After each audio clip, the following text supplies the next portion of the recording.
Here we've got Nokia X20, and let me show you how to add and remove Google account on this device.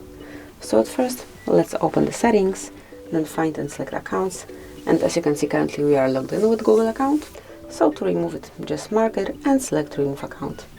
Confirm it by tapping on remove account, click on OK. Place your fingerprint on the sensor,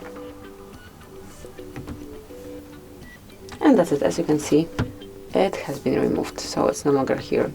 Then whenever you'd like to add a Google account to your device, just click on add account, pick Google, provide your email number or phone number, whatever is connected with your Google account right here, and click on next. Now it's time to enter the password, so let me do it off the screen.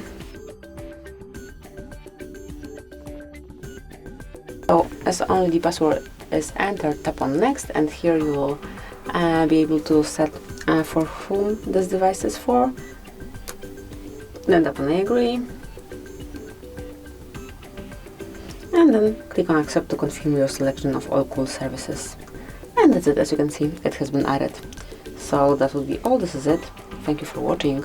Please subscribe our channel and leave the thumbs up.